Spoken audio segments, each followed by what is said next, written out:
أعوذ بالله من الشيطان الرجيم بسم الله الرحمن الرحيم الحمد لله رب العالمين والصلاة والسلام على أشرف الأنبياء والمرسلين وعلى آله وصحبه أجمعين اللهم افتح علينا حكمتك وانشر علينا من خزائن رحمتك يا أرحم الراحمين يا فتاح يا عليم افتح قلوبنا فتوح العارفين وارزقنا فهم النبيين وإلهام الملائكة المقربين اللهم نوّر بكتابك أبصارنا واشرح به صدورنا واستعمل به أبداننا واطلق به ألسنتنا وقوي به أجناننا واسرع به أفهامنا وقوي به عزامنا بحولك وقوتك فإنه لا حول ولا قوة إلا بك يا أرحم الراحمين. Sekali lagi kita mengucapkan kesyukuran kepada Allah SWT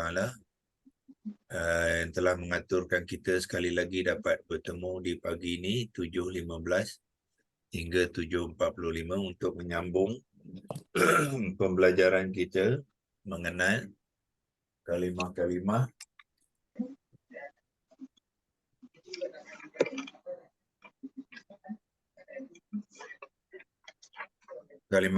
di dalam ayat 11 surah Al-Baqarah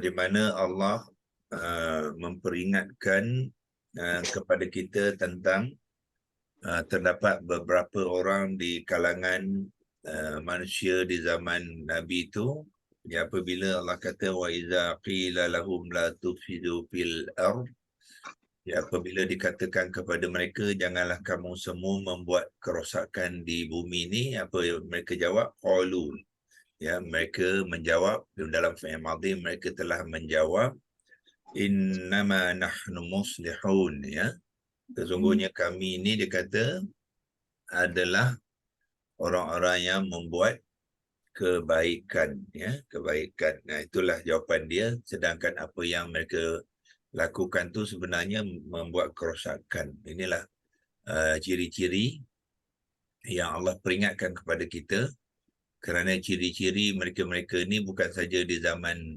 Rasulullah tapi juga berlaku di zaman kita, ya. Ramai di antara manusia-manusia di zaman ini pun sama juga, ya. Apa yang mereka buat, ya, adalah bentuk kerosakan, ya. Tetapi mereka menganggap apa yang mereka buat tu adalah kebaikan, ya. Kerana apa? Kerana ketaatan tidak ada, ya. Ketaatan kepada Allah dan ilmu untuk mengenal Allah, ilmu untuk membimbing hidup mereka yang berlandaskan Al-Quran tu tidak ada, dan kemungkinan kurang, ya. Kalau ada pun sedikit saja. Jadi kefahaman kepada tujuan hidup ni adalah berbeza, yang menyebabkan yang mereka lakukan sebagai kerosakan tu, mereka katakan mereka membuat yang baik untuk semua manusia, ya. Jadi itu yang Allah tegur, dan hendaklah kita pun sama-sama memerhati agar kita, yang pertama sekali, diri kita sendirilah, ya. Jangan kita termasuk dalam golongan orang-orang yang ini, kerana kalau kita termasuk dalam golongan orang ni, kita yang dinamakan oleh Allah sebagai al-fasidun, ya, fasidun, orang yang membuat kerosakan. Dan orang merosakkan juga adalah orang-orang yang fasik, al-fasiqun dan al-zalimun dan sebagainya, ya. Jadi macam mana tahu kita cara boleh membezakan antara yang benar dengan tidak benar tu, ialah dengan memahami Al-Quran, ya. Sebab Al-Quran saja huda yang Allah turunkan kepada kita untuk kita jadikan pembimbing kehidupan kita, dan dibantu oleh sunnah Nabi kita SAW yang menterjemahkan Al-Quran tu ke dalam kehidupan sebagai manusia, ya. Jadi kita teruskan dengan perkongsian kita seperti biasa. Kita telah start recording tadi dan kita kongsi skrin seperti biasa.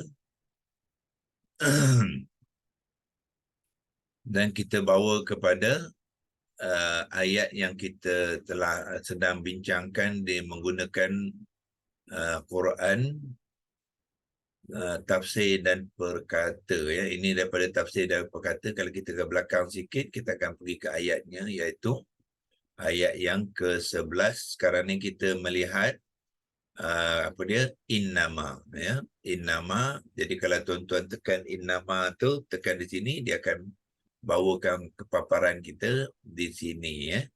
Dan semalam kita telah pun berkongsikan sedikit sebanyak tentang innama tu di screenshot, ya.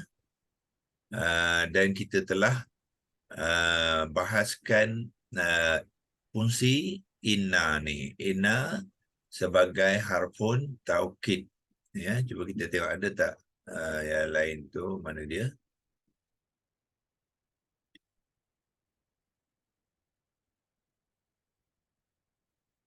Okey, di sini kita telah terangkan sebelum tu, ya. Oh, yang ni kita belum crop lagi, ya.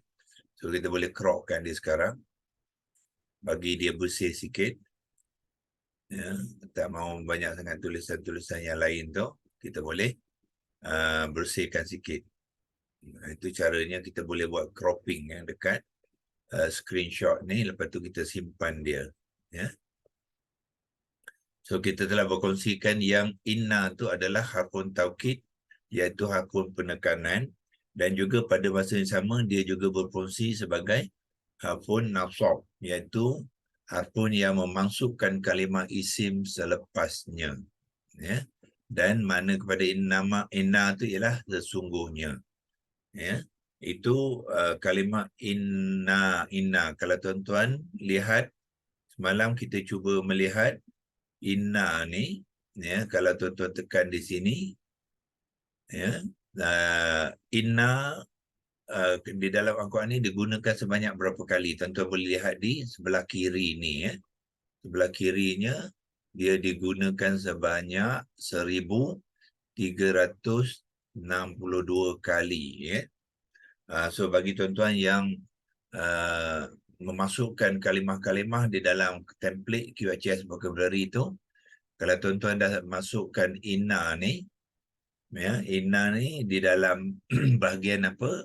Bahagian other word, ya, sebab dia kalimah yang tidak berkaitan dengan wazan, ya. So masukkan bahagian inna, ya. Masuk bahagian inna tu, jadi tuan-tuan akan, kalau sudah memahami inna tu, maknanya tuan-tuan sudah mengenal sebanyak mana?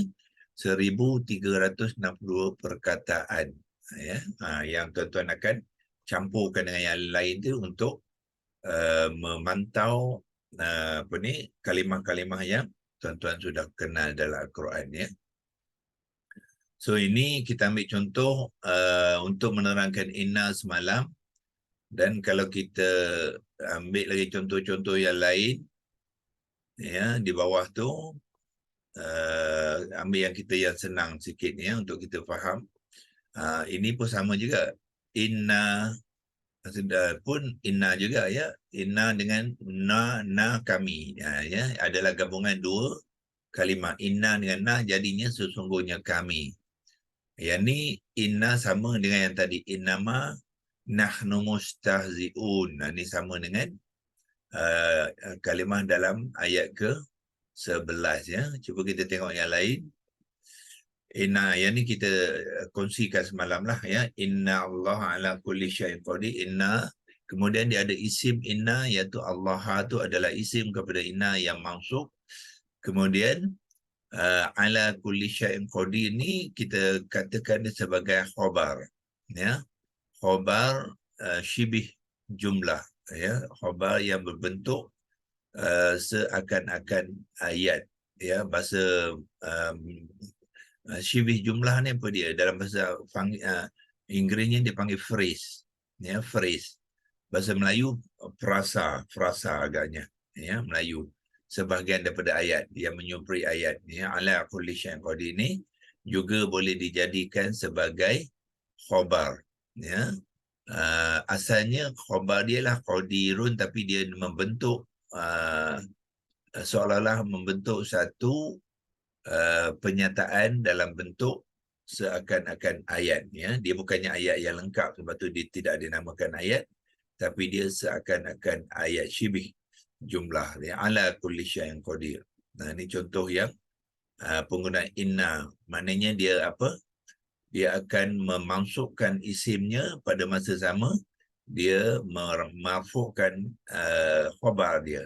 Ya, dan sekarang ni khabar ni digunakan sekali dengan ala kulli syai'in qadir dalam bentuk frasa, ya, phrase. Okey. Kita tengok yang asas yang ini. Okey, innahu huwat tawwabur rahim. Okey, yang ni apa ya? Samalah. Innahu, hu tu adalah isim kepada inna. Jadi hu ni tuan-tuan walaupun beri dhammah tapi i'rabnya adalah mansub, ya, bukannya dhammah, ya, sebab dia isim kepada inna, ya. Jadi mana dia punya khabar dia? Khabar dia ialah yang ni, ya, at-tawwabu ni. At-tawwabu ni adalah khabar kepada apa tu? Hu tadi. Hu tu Allah nak emphasize sekali lagi, hu tu siapa? Huwa, dialah. Hu dengan hu ni muttasil dia gunakan hu, kalau munfasil dia gunakan huwa. Ya. Kata ya domain yang sama, ya, domain yang sama. Jadi khabar dia apa? Ialah at-tawwabu. Ini khabar dia dalam bentuk yang marfu', ya. Yang ni hu dia bukannya marfu', dia adalah mansub. Ya, hu tidak boleh tukar baris kepada baris atas, tidak boleh, ya, sebab dia mabni yang jamid, ya. Dia jamid, mabni yang jamid, jadi dia tidak boleh tukar baris. Ya, cuma boleh diterangkan hu ni apakah sifat dia ataupun khabar dia ialah at-tawwabu. Ya, at-tawwabu inilah khabar dia, ya. Kalau kita ambil sekali huwa tawabu, dia dah jadi sibih khabar lah, sibih jumlah dalam bentuk seolah-olah macam ayat, ya. So apakah ar-rahimu? Jadi ar-rahimu sekarang ni pertalian dia dengan at-tawabu ialah dia adalah isim sifat. Itu cara kita nak mengenal konstruk, ya, pembangunan ayat. Ya, pertamanya sinilah khabar dia, ya, kepada hu, kepada isim innahu tu. Kemudian sekali lagi ar-rahimu, ya. Ar-rahimu ni kita tengok konteks, adakah ar-rahimu ni sifat kepada at-tawwabu ataupun dia juga khabar. So dia boleh jadi khabar juga, ya. Kalau dia mensifatkan at-tawwabu, dia akan jadi isim sifat kepada at-tawwabu, ya. Kalau dia bukannya nak menerangkan sifat kepada at-tawwabu, maka dia akan jadi khabar, iaitu khabar yang kedua. Dia panggilkan khabar tsani. Ini khabar al-awwal yang pertama, ini khabar yang kedua bagi hu tadi, ya. Maknanya dua hu tu ada dua khabar. Satu yang maha menerima taubat, itu khabar dia yang pertama. Kemudian dia juga maha penyayang, ya. Okey, so kita cuba lihat yang lain, kalau apa yang boleh menjelaskan lagi pemahaman kita kepada innahu, ya. Ini pun sama, innaha lakabi rotun, ya. Inna tu adalah isim nasab, jadi ha ni mansub, ya. Dia adalah isim pada inna, so dia adalah mansub. Inilah khabar dia, ya. Khabar ha tu apa? Lakabi rotun. Asalnya kabi rotun, tapi dia nak emphasize sekali lagi menggunakan lam taukid. Yang ni harfun taukid, yang ni lam taukid. Lam pun sebenarnya harfun jugalah, ya. Jadi kita panggil dia lam taukid yang membawa erti sungguh. Kabirotun tu berat. Jadi bila ada la, dia nak emphasize berat tu sungguh berat. Ya. Wa innaha, dan sesungguhnya ia sungguh berat. Wa innaha laka, inilah apa, isim inna, khabar inna, isim inna yang mansub, dan khabar inna yang marfu'. Okey, ini sama tadi. Innahu huwat tawwabur rahim. Apabila kita sudah memahami, kita membaca ayat Quran tu, sepatutnya kita sudah dapat mengenal dia, ya. Kita sepatutnya mahir, ya, boleh memahami dia, boleh menterjemahkan dia, boleh berkongsi dengan kawan-kawan kita yang lain, ya.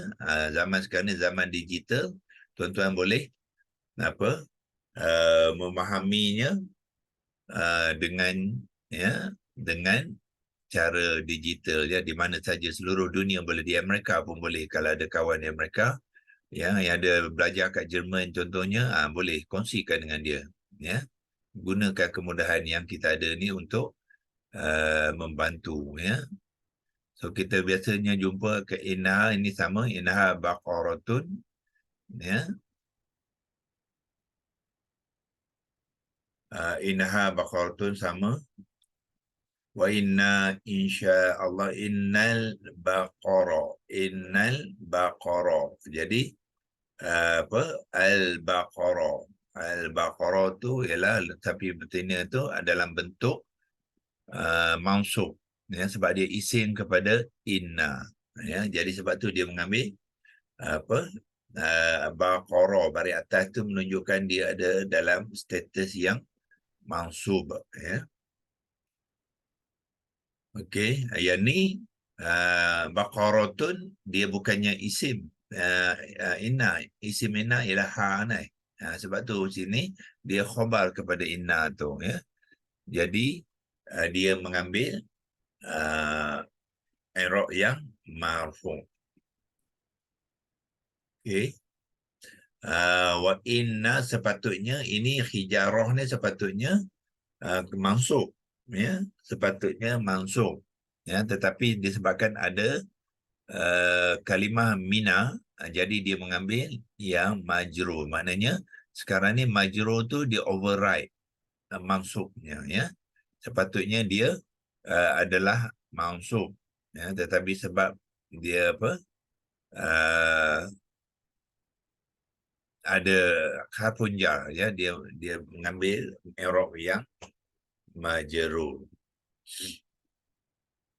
Okey, itu sebagai contoh-contoh, ya, yang kita nak kongsikan supaya tuan-tuan dapat mengenal, ya, mengenal inna. Tetapi sekarang ni kita dalam konteks ayat tu bukannya inna saja, dia innama, ya.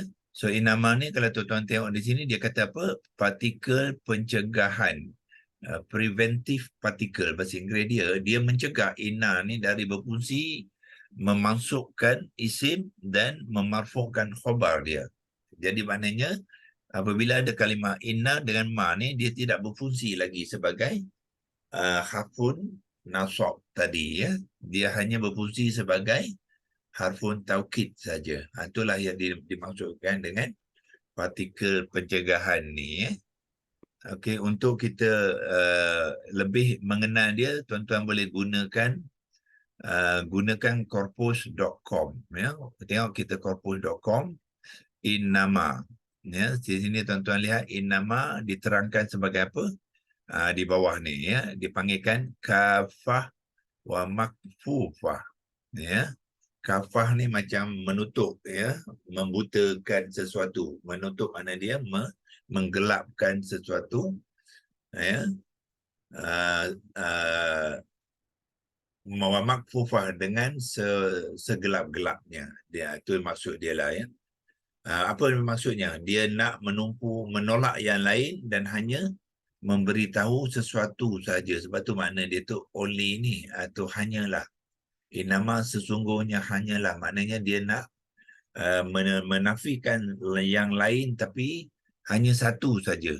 Ya, hanya satu saja. Dia tak buat yang lain, tu maksud dia. Sebab tu digunakan nama tu, ya. Dalam bahasa Arab dia kafah wa makfufah ni berlaku apabila ada ma ni dipanggilkan preventive particle. Dia menghalang inna tu berfungsi sebagai harfun nasab. Sepatutnya dia hapus nasab akuzatif partikel ni, tapi bila dia tidak berfungsi lagi. Ya, itulah innama. Ya, kalau tuan-tuan nak melihat lagi penerangan kepada innama, wakafah wa makfufah ni, ya, tuan-tuan boleh pergi ke korpus. Ini bahagian word by word. Kita pilih surah Al-Baqarah tadi, ayat ke-19, ayat ke-12. Ya, kita ambil tengok di sinilah, dalam ayat tu ada kalimah dia innama. Untuk mengetahui innama ni, tuan-tuan, bahagian nahu dia lah, ya. Bahagian nahu tuan-tuan pergi ke mana? Dia dari sini pun boleh, tapi saya bukakan paparan lain di sini. Paparan qurancorpus.com ni, tuan-tuan pergi ke bahagian grammar ni, ya. Dia sebab dia berkaitan dengan nahu. Nahu pergi ke grammar ni, ya. Lepas tu tuan-tuan tekan dekat bahagian mana dia, ini kana. Kalau nak tahu kana, ya, fungsi dia, semalam kita tak kongsi kana, dia terbalik daripada inna. Jadi inna ialah dia bukannya bagian verb, tapi dia bagian partikel. Ni, ya. So tuan-tuan lihat di sini, partikel inna. Ya, boleh tekan di sini, ya. Partikel inna tu pergi di situ. So dia menceritakan apa ni, inna ni sebagai harfun nasab. Ni, ya, ditulis harfun nasab, non-short bar tu harfun nasab. Ya. Dan harfun nasab inna ni dia banyak kawan-kawan dia, ya, dipanggil wa akhwa tuha, ya. Saudara-saudaranya. Ya, jadi inna ni banyak saudara dia, ya. So di bawah ni disenaraikan semua kalimah-kalimah di dalam Al-Quran yang juga berfungsi sebagai inna. Ya, tengok di sini dia kata, kita bacakan sikit, ya, clearkan drawing. Dia kata kat sini apa? Ini bahasa Inggeris dia, ya. Kalau nak bahasa Melayu pun boleh juga lah. Cuba kita buat bahasa Melayu, ya. Tukar ke bahasa Melayu, translate to Malay. So dia kata kat situ apa? Zarah ni tukarkan pada huruf lah, ya. So huruf inna dikenali sebagai huruf akuzatif, iaitu harfun nasab, ya. Kerana kesannya pada kes berakhir subjeknya, ya. Kes berakhir maknanya kes selepasnya subjek, ya, subjeknya akan menjadi nasab. Seperti kata kerja kana, dia kata seperti kerja kana, partikel itu akan mengambil subjek dan predikat walaupun dengan kesudahan huruf yang berbeza, ya. Jadi maknanya inna pun ada subjek, ada predikat. Subjek tu ialah isim dia lah, ya. Dan predikat tu ialah khabar dia, ya. So sama dengan kana pun ada subjek dengan predikat, isimnya dengan khabar. Cuma bezanya kana ni subjeknya dia akan menjadi marfu', inna subjeknya menjadi mansub, ya. Itu je beza. Lepas tu predikat kepada kana ialah mansub, predikat kepada inna ialah marfu'. Dia terbalik, ya. Okey. Ya. Okey, inilah kalimah-kalimah lain daripada inna. Kalau tuan-tuan jumpa, ya, jumpa anna, dia berfungsi sebagai inna. Kalau jumpa la'alla, dia pun berfungsi sebagai inna. Maknanya dia ada subjek dan predikat dia. Ada isim dengan khabar dia juga, mengikut tata cara inna. Kalau ada la'alla, dia pun ada isim yang mansub, ada khabar yang marfu'. Begitu juga lakinna, ka'anna, laita, ya. Semua ni akan berfungsi dipanggil wa ikhwatuha, ya, saudara-saudara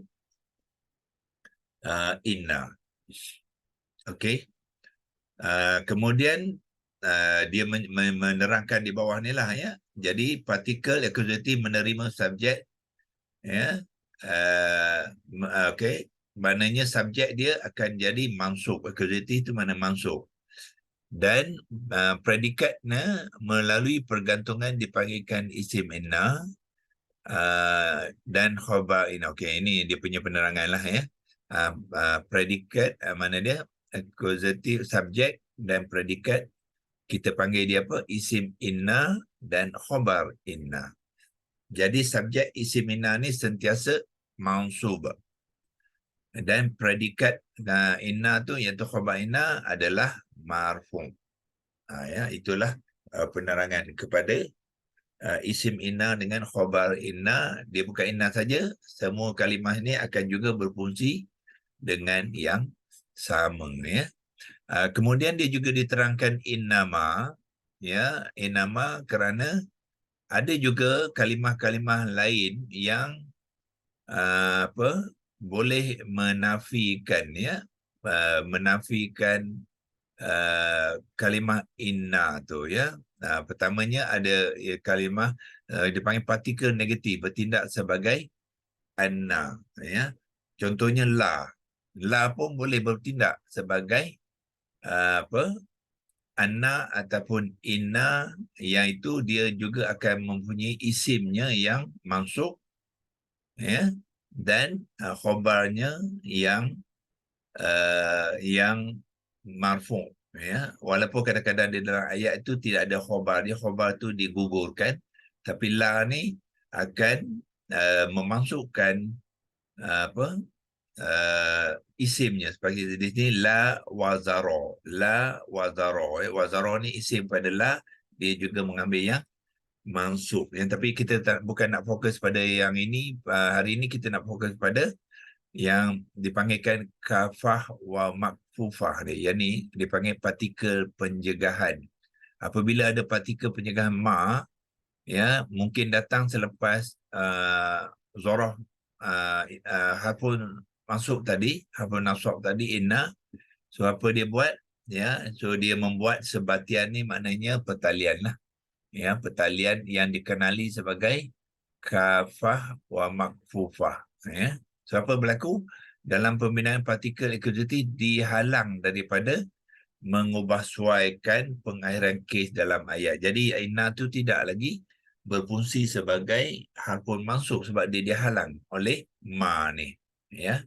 Ma tu menghalangnya, jadi tidaklah berfungsi sebagai memasukkan isimnya dan merofakkan ya khabar dia. Itu dipanggilkan kafah wa makfufah ya. Kalau tuan-tuan rajin nanti boleh tahu, ini cuma contoh. Yang ni dipanggilkan tree bank ni. Dia nak menunjukkan pertalian tu ya.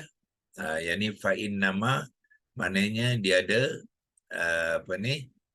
dia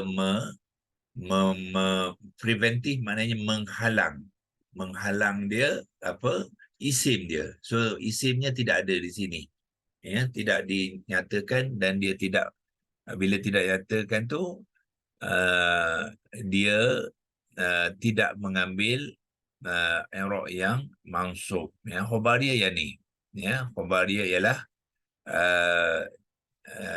zajratun ya. Zajratun tu adalah khabar dia ya. Khabar dia khabar itu dia apalah ya, khabar kepada hiya ya. Hiya tu ialah pronoun kepada isimnya yang maksud, yang digugurkan tu ya. Dan wahidah ni adalah sifat saja kepada zajratun ya. Nanti tuan-tuan boleh rujuk kembali ya untuk mengenal dia dengan lebih ya mendalam. Jadi di sini tadi innama, dia jadi dengan ada fungsinya sebagai kafah wa makfufah tu, dia diterjemahkan sebagai di sini dia kata only saja ya, tapi yang sebenarnya lebih tepat ialah, kalau Quran ni dia kata yang ni lebih tepatlah, sesungguhnya hanyalah. Dia masih lagi ada satu komponen taukid tu ya, dipanggilkan yang diberi makna sesungguhnya hanyalah ya. Jadi itulah fungsi nama tu. Jadi maknanya dia nak fokus kepada hanya kami ni tak lain tak bukan, ya, melainkan kami ini muslihun. Itulah, ya, fungsi nama tu dia nak fokus kepada yang nak diceritakan selepasnya, iaitu perbuatan mereka atau mereka tu sebenarnya orang-orang yang muslih, ya. Bukannya benda-benda lain. Tidaklah kami termasuk dalam orang yang membuat kerosakan tu, dinafikan, dan dia kata kami hanyalah, ya, orang-orang yang baik-baik. Itulah yang nak diceritakan dalam ayat tu. Muslihunnya kita akan sambung besok, ya. Nahnu ni straightforward lah. Nahnu ni ialah isim dhamir mutakalim, kami lah, ya, kami. Dan yang kita nak lihat besok ialah muslihun, ya, dan kita akan lihat jenis dia, wazan dia, kata terbitan dia, penerangan dia. Kita buat pembentukan kalimah dia, dan juga akhirnya kita boleh menterjemahkan, ya, muslihun tu besok hari Khamis, insyaAllah, ya. So kita boleh habiskan ayat ni hari Jumaat minggu ni, dan minggu satu lagi kita akan masuk kepada ayat yang seterusnya, ya, insyaAllah. Okey, so untuk hari ini kita berhenti di sini saja, ya, dan kita akan sambung besok pagi, ya. Okey, wabillahi taufiq wal hidayah. Wassalamualaikum warahmatullahi wabarakatuh. Waalaikumsalam.